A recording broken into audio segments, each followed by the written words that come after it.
Hey, what's up everybody? This is Polio Jr. And in today's video, I just wanted to discuss basically what you can write off your taxes if you do drive full-time, especially if you're using your own vehicle. Excuse me. And that's actually really what the video is about, is if you are using your own vehicle to drive and so forth. And really all a write-off is are your expenses that you need in order to run your company or be self-employed and so forth, which includes being an independent contractor, driving and whatnot. And expenses, or the write-off essentially, so let's say you get a 1099 and you owe and it just says that you made this amount of money. So what the expenses do, your write-offs, is that goes towards, that basically cuts out. So let's say you made $10,000 and then you had $10,000 in expenses.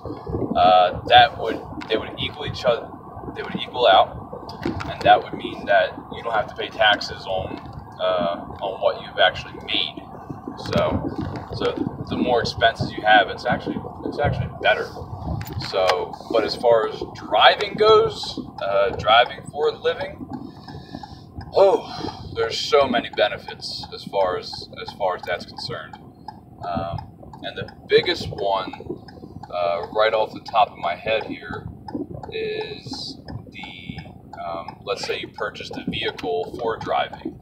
Now, whether or not you purchase that vehicle right out of pocket and you don't have any more payments on it, you get to write it off, as long as the almost 100% of it is used is work related.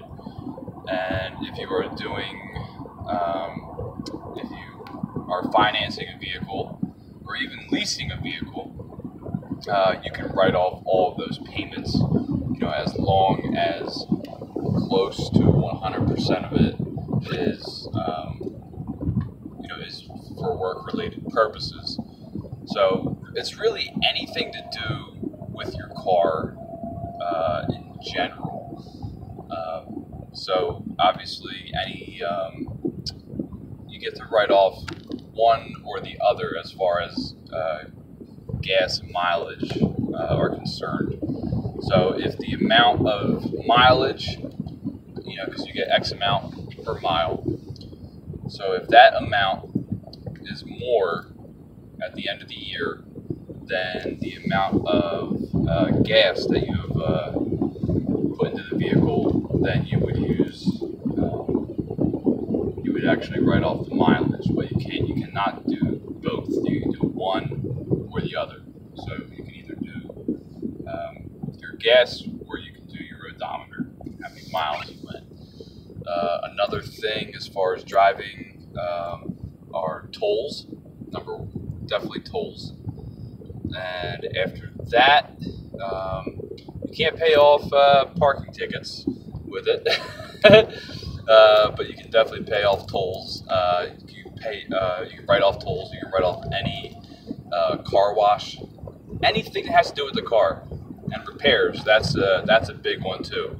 So any routine maintenance, any sort of, if you did have an accident and whatnot, and you had to pay a certain deductible and all that, you can actually write that deductible off. Another thing is that if you need your cell phone to drive, so for a lot of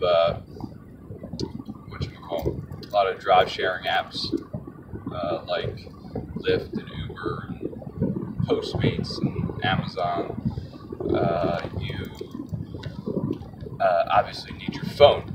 So now you can actually write off your cell phone plan, and you can write off the cell phone itself, which is actually pretty awesome. You can also write off your car insurance. So, and even though all of these things you are paying out of pocket, paying up front, it's definitely worth it when when tax season comes and you have everything in order. You have all your expenses, and like literally all you have to have is how much you made, and which you will probably get in a 1099. And if you don't get a 1099 and you're working for yourself, as long as you're keeping track of everything, you're fine. And your expenses, that's literally as simple as it gets.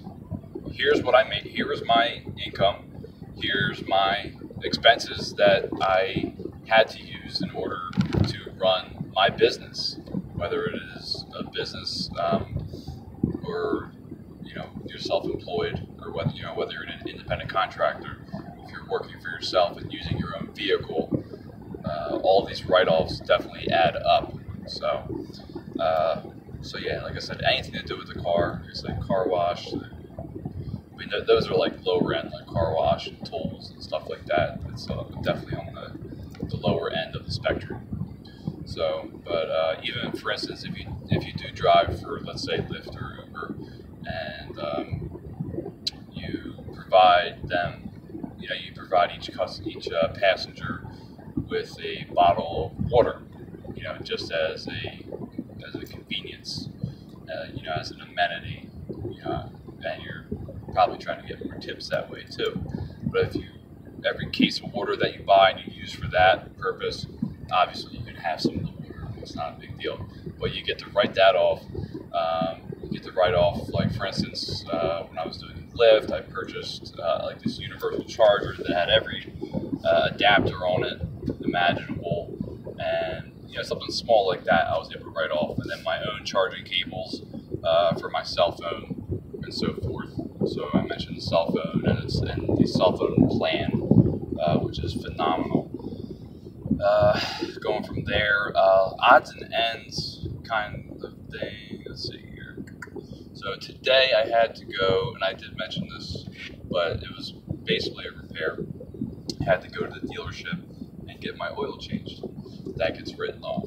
While I was there, I had 2 small cracks in my windshield, on my windshield, whatever. And oh, hey, copper. So, so they were actually able to fix the cracks in the windshield as well. So that gets written off. Yeah, I paid so much out of pocket, but I keep the receipt. I keep everything. As long as I have, some kind of trail, I still will make copies of everything and print everything out. That's just how I am. And yeah, so all that gets written off. When I was doing Amazon Flex and Lyft at the same time, I had this portable vacuum in my car that I could plug into my cigarette outlet. And for that, just writing off that for the vacuum. so anything you want to do to your car, even if you want to soup up your car and get a nicer stereo, nicer speakers, and anything going along that certain pathway. If it has to do with the vehicle and you're using the vehicle for close to 100% for work-related purposes, write it off, baby. Write it off. You're not going to get audited or anything like that. As long as it is as close to the up and up as possible. You can always double check on the actual, I think it's on the IRS website, on what things you can and cannot write off. As far as just driving, I don't really leave the state too much, and if I do, it's a state that's right next door. But I typically do not write off any food or anything like that, typically because I already have it.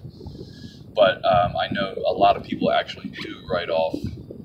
They have their own food expenses for work and so forth, just because they're out on the road all day. So you can still actually write that off. I just don't do it because it's very few and far between. So, what else can we write off? Approaching 10 minutes here, and I'm actually driving to a pickup station as I do this. But literally, like I said, literally anything that has to do with the vehicle. Oh, the other thing, anything that has to do with you just driving. So you can obviously see I'm wearing glasses right now. pair of glasses, I can write that off because I need to see while I drive. Any pair of contacts that I purchase, I need to see while I drive. The same thing. So I can actually keep writing, I can keep buying contacts and keep writing them off as long as I'm staying, keeping the vehicle at 100% work related. Obviously, you can do other things with your vehicle. You're allowed to go grocery shopping and all that good stuff. But when the percentage is just so high, where it's over 90% work related, you really don't have to worry about those kinds of things. So you're going to make pit stops, you're going to do stuff like that. But yeah, so that was the one thing I forgot to mention, was the glasses and contacts situation. So that's really, I think that's all I can think of right now. I think that's all I can think of. Wow, that's really weird. So I hope this video helps somebody out there who was kind of curious. And this isn't really a state-to-state thing. This is very, this is definitely more of a federal thing, because this is going towards your, it's going against your federal income tax. So, so when you do your taxes, and you're saying this is what you owe the federal government from what you made, because you didn't, you may not have paid any taxes throughout that period of time. We go, okay, well, this is what I needed. Oh, let's not do that. This is what I needed in order to run my business. In order to make a living, I had to put out this amount of money. So, and then that just deducts, that takes away from what you actually owe. So, like I said, the earlier example, if you made $10,000 in a year, and then your expenses, let's just say, were $10,000, you wouldn't owe anything. And if your expenses were more, then you would actually make money back. So, in just that very simple format. Let's not do this and drive, Paul. But yeah, that's really all I have. Thank you very much for watching this lovely video while I drive to work. So, and yeah, so I hope this came out well. This is the first time I did the front-facing camera on the LG Stylo 3, which is a phone I am promoting like a son of a bitch, because it's so freaking awesome and has such a nice big screen with a stylus pen and all these great features with it, and it's so affordable. It's fantastic. So other than that, check out the merchandise and all that good stuff. I will see you guys in the next one. Later.